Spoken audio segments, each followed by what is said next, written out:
अस्सलाम वालेकुम रहमतुल्लाह। कैसे हैं दोस्तों? आपने अक्सर हॉलीवुड और बॉलीवुड की मूवीज़ में देखा होगा कि उनमें कभी एक इंसान के अंदर एक आँख को दिखाया जाता है, एक आँख को काना दिखाया जाता है, या एक जानवर के अंदर सिर्फ एक आँख को दिखाया जाता है, या कोई पोस्टर वगैरह ऐसा दिखाया जाता है जिसके अंदर एक आँख बनी हो, या कोई हीरो ऐसा दिखाया जाता है जिसके जिस्म के ऊपर एक आँख बनी हो। तो मेरे हम अजीज़ दोस्तों, सबसे पहले हम इस कन्फ्यूजन को दूर कर लेते हैं कि एक आँख का मतलब क्या है। आप किसी भी मूवी के अंदर एक आँख का साइन देखेंगे, चाहे वो किसी जानवर के अंदर हो या किसी इंसान के अंदर हो, तो इसका मतलब यही है कि शैतान का रास्ता साफ किया जा रहा है। क्योंकि वो जानते हैं कि जब उनका मसीहा दज्जाल इस दुनिया में आएगा तो उसकी एक आँख कानी होगी, तो वो एक आँख से पूरी दुनिया को कंट्रोल कर रहा है, पूरी दुनिया को अपने कब्जे में लिए हुए है। और वो दिखाते हैं कि एक आँख वाला हीरो आता है और आकर पूरी दुनिया को बचा लेता है। तो इसका सरासर मकसद यही है कि वो उस दज्जाल को, उस शैतानी दज्जाल को, काना दज्जाल को एज अ हीरो पूरी दुनिया के सामने पेश करना चाहते हैं कि जब दुनिया ज़वाल की तरफ जाएगी, जब दुनिया का एंड होना करीब होगा, तब वो दज्जाल आएगा और आकर वो पूरी दुनिया को बचा लेगा। आज की इस वीडियो के अंदर हम दो ऐसे शोज़ के बारे में बात करेंगे जिन शोज़ की बुनियाद ही दज्जाली है, जिन शोज़ की बुनियाद ही शैतानी है। बिग ब्रदर शो का नाम तो आपने अक्सर सुना ही होगा, और उसी की नकल करते हुए इंडिया ने 2006 में बिग बॉस के नाम से एक शो शुरू किया, जिसकी होस्टिंग मुख्तलिफ अदाकार अमिताभ बच्चन, संजय दत्त और अब माशाल्लाह सलमान खान साहब कर रहे हैं, और वो टॉप ट्रेंड के अंदर जा रहा है। मेरे हम अजीज़ दोस्तों, आज की इस वीडियो में हम लोग बिग बॉस को एक्सपोज करेंगे कि आखिर बिग बॉस की रियलिटी क्या है। आप सबसे पहले इन दो नामों के ऊपर गौर करें, बिग ब्रदर और बिग बॉस। बिग ब्रदर का मतलब है बड़ा भाई और बिग बॉस का मतलब है बड़ा सरदार, बड़ा बॉस। आप ज़रा यहाँ से अंदाज़ा लगा लें कि इनके नाम के अंदर ही कुछ मिलावट है। पहला पॉइंट हमें यहाँ से देखने को मिलता है कि वो दुनिया की ब्रेन वॉशिंग इस लिहाज से कर रहे हैं कि बिग बॉस, बड़ा सरदार, एक शैतानी सरदार जो कि जब आएगा पूरी दुनिया को बचाएगा, पूरी दुनिया को अपने कंट्रोल में लेगा, तो वो कौन होगा? एक बड़ा भाई होगा, बड़ा सरदार होगा, एक बिग बॉस होगा। दूसरे नंबर पर जो इसका पॉइंट देखने में आया है कि अब इसकी स्ट्रीमिंग कलर्स टीवी के ऊपर होती है बिग बॉस की, लेकिन इसकी शुरुआत सोनी टीवी से हुई थी। तो कलर्स टीवी का अगर आप लोगो देखेंगे तो लोगो के अंदर ही कुछ मिलावट है, वो लोगो ही शैतानी है। आप उस लोगो के अंदर देखेंगे तो पत्तों के निशान बने हुए हैं, तो वो पत्तों के निशान असल में एक आँख को जाहिर कर रहे हैं। मेरे हम अज़ीज़ दोस्तों, ये बातें थोड़ी सी गहराई की हैं, अगर आप इसके ऊपर मज़ीद रिसर्च करेंगे तो आपको पता लग जाएगा कि आखिर इसका मकसद क्या है। 2006 से शुरू होने वाला ये शो अब तक इसके 16 सीज़न मुकम्मल हो चुके हैं, मतलब 16 विनर्स इसके हो चुके हैं। और सबसे अहम बात, इस शो के अंदर वही लोग परफॉर्म करना चाहते हैं जो लोग मशहूर होना चाहते हैं। वो उसके अंदर गालियाँ भी निकालेंगे, एक दूसरे को वल्गर कंटेंट भी प्रोड्यूस करेंगे, वो एक दूसरे को जो दिल करेगा वो करेंगे, सिर्फ़ और सिर्फ दुनिया को ये पैगाम देने के लिए कि आपका जो दिल चाहता है, आप जो करना चाहते हैं वो आप करें, ना कि कोई पाबंदी आपको जकड़ कर रखे। आप आज़ादाना तौर पर हर काम कर सकते हैं, आप लड़कियों के साथ रातें भी गुजार सकते हैं, आप एक दूसरे को गालियां भी निकाल सकते हैं, आप एक दूसरे को बुरा भला भी कह सकते हैं, कुछ भी कह सकते हैं। इस शो का सिर्फ और सिर्फ मेन कंटेंट यही सामने आता है। अब आते हैं मेरे हम अज़ीज़ दोस्तों शैतानी तंजीमों की तरफ। इस टाइम पूरी दुनिया में जो सबसे फेमस और सबसे पॉपुलर तंजीमें हैं शैतानी, वो दो हैं। एक का नाम है इल्यूमिनाती और दूसरे का नाम है फ्रीमेसन। लेकिन आज की इस वीडियो के अंदर हम इल्यूमिनाती के बारे में बात करेंगे।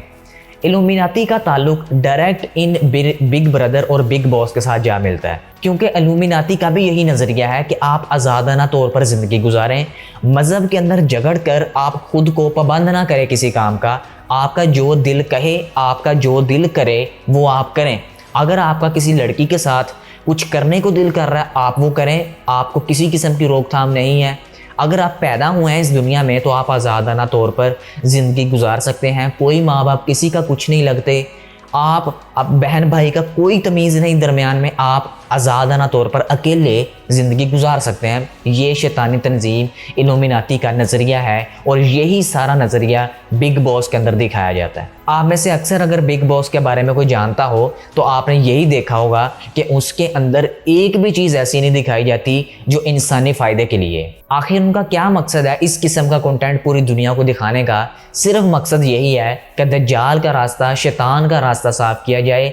दुनिया के अंदर ये जो मज़हब की वजह से पाबंदियां लग जाती हैं, लोग इन पाबंदियों से खुद को आज़ाद करें और आज़ादाना तौर पर ज़िंदगी गुजारें। इन जैसे शोज़ का मकसद सिर्फ ये होता है कि लोगों के दिमागों को अपने कंट्रोल में लिया जाए, लोगों के दिमागों में ये बात डाली जाए कि एक बिग बॉस होगा, वो सबको हुक्म देगा और लोग उनकी बात को मानेंगे।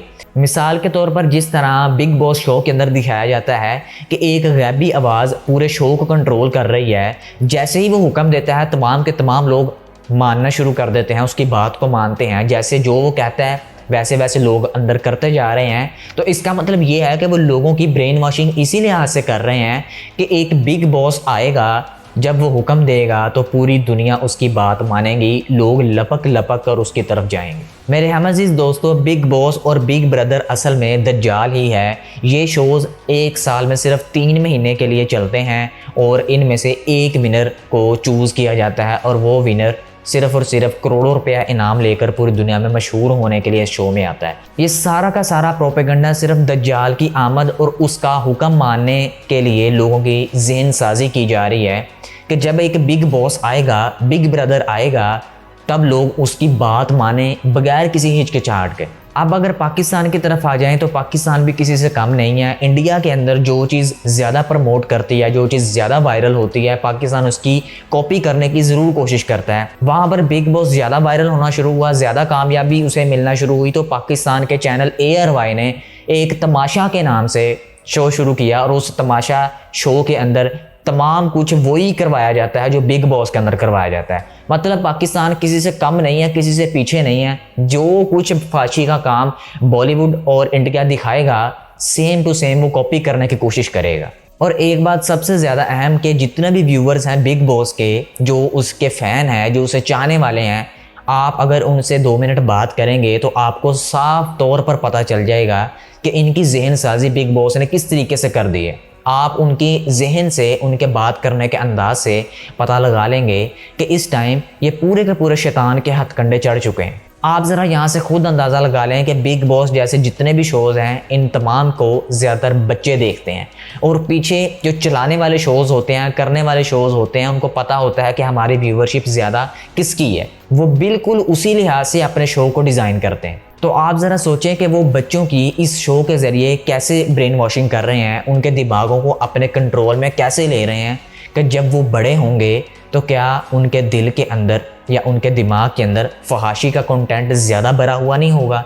क्या वो खुद को आज़ाद रखना ज़्यादा पसंद नहीं करेंगे? क्या वो ये नहीं समझेंगे कि इस्लाम ने हमारे ऊपर बिला वजह की पाबंदियाँ लगाई हुई हैं, हमें आज़ाद रहना चाहिए, हम लड़कियों के साथ भी घूम सकते हैं, हम लड़कों के साथ जो कुछ मर्ज़ी कर सकते हैं, हम रातों को तन्हा भी रह सकते हैं, हम एक दूसरे को गालियाँ भी दे सकते हैं। मेरे हम अज़ीज़ दोस्तों, अल्लाह के नबी सल्लल्लाहु अलैहि वसल्लम ने भी फरमाया था कि क़यामत के करीब बारिश के कतरों की तरह फितने हर घर में दाखिल हो जाएंगे। तो यही वो ज़माना है कि जिस टाइम हर घर में फितने दाखिल हो चुके हैं, लेकिन हम इस चीज़ से बिल्कुल बेखबर हैं। हमें नहीं पता कि हम किन किन फितनों के अंदर मुब्तला हो चुके हैं। मैं दुआ करता हूँ कि अल्लाह ताला इस दुनिया में पैदा होने वाले नए नए फितनों से हमें बचा के रखे। अल्लाह ताला हमें समझने की और नेक अमल करने की तौफीक अता फरमाए। अपना बहुत सा ख्याल रखिएगा। मैं मिलूँगा आपसे इंशाल्लाह नेक्स्ट वीडियो में। तब तक के लिए अल्लाह हाफ़िज़।